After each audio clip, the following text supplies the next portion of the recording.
Before and after. আসসালামু আলাইকুম, কেমন আছেন আপনারা সবাই? আশা করি সবাই ভালো আছেন। আমি অনেক ভালো আছি আলহামদুলিল্লাহ। মেয়েদের জীবন বড়ই অদ্ভুত, তাই না?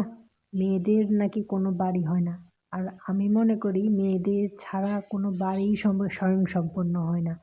বিয়ের পরে সবাই জানতে চায় যে মেয়ের বাড়ি থেকে কি কিনে এসেছে, কিন্তু কেউ এটা জানতে চায় না যে সে তার নিজের বাড়ি থেকে কি কি ফেলে এসেছে, কি কি ছেড়ে এসেছে।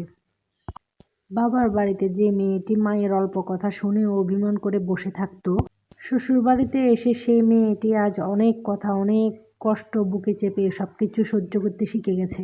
মেয়ে হয়ে জন্ম নেওয়াটা কিন্তু অনেক সহজ, কিন্তু মেয়ে হয়ে পুরো জীবন কাটানো অনেক অনেক কঠিন।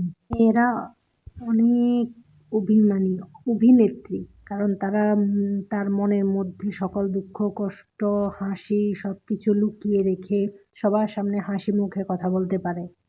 একটা মেয়ে যখন শ্বশুরবাড়িতে থাকে তখন তার হাজারটা দোষ থাকে, হাজারটা ভুল থাকে, অনেক সব কথার অনেক কিছু সমালোচনার মুখে পড়তে হয়, অনেক বাধা, অনেক বিপত্তি তার জীবনে চলার পথে আসে। মেয়েরা চাইলেও সব কিছু নিজের মতো করে করতে পারে না। লোকে কি বলবে, সমাজে কি বলবে, পাশের বাসার লোকেরা কি বলবে, আত্মীয় স্বজন কি বলবে, এইসব কিছুর ভয়ে তারা পাড়া কাজও না পেরে গুটিয়ে নিজেকে বসে থাকতে হয়। মেয়ের জামাই যখন মেয়ের কথা শোনে, মেয়ের কথায় উঠে বসে, তখন মেয়ের মার গর্বে বুক ভরে যায়। তখন মেয়ের মা সবাইকে বলে আমার জামাই অনেক ভালো, কিন্তু সেই সেম কাজটাই যখন তার ছেলে করে তখন তার মধ্যে অনেক কষ্ট জমে চলে আসে। তখন সে মানুষকে বলে বেড়ায় আমার ছেলে বউয়ের গোলাম হয়ে গেছে, বউয়ের কথায় উঠে বসে।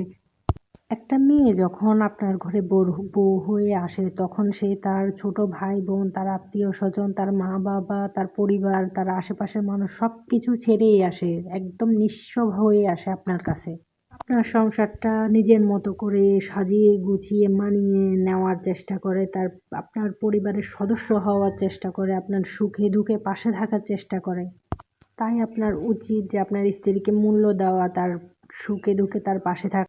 এই আমাদের সমাজের আসলে নিয়ম। আসলে আজকের ব্লগটা ছিল আমার সামনে একটা বারান্দার গাছগুলো অনেক বড় হয়ে গেছিলো, এখানে কিছু ফুল গাছ ছিল, ওগুলো নষ্ট হয়ে যাচ্ছিলো, তো ভাবলাম যে ওগুলোকে একটু পরিষ্কার করে দেই, যাতে গাছগুলো দেখা যায় সামনে শীত আসছে, তো শীতে যাতে গাছগুলো মরে না যায়, তাই একটু যত্ন করতেছিলাম। তো কেমন হলো আজকে আমার ভিডিওটা যদি জানাবেন আমাকে, আর ভিডিওটা ভালো লাগলে প্লিজ লাইক কমেন্ট শেয়ার করবেন, আর আমার চ্যানেলটা সাবস্ক্রাইব করবেন, আমার পেজটা ফলো করে দিবেন। থ্যাংক ইউ সবাইকে, ভালো থাকবেন, ভালো রাখবেন।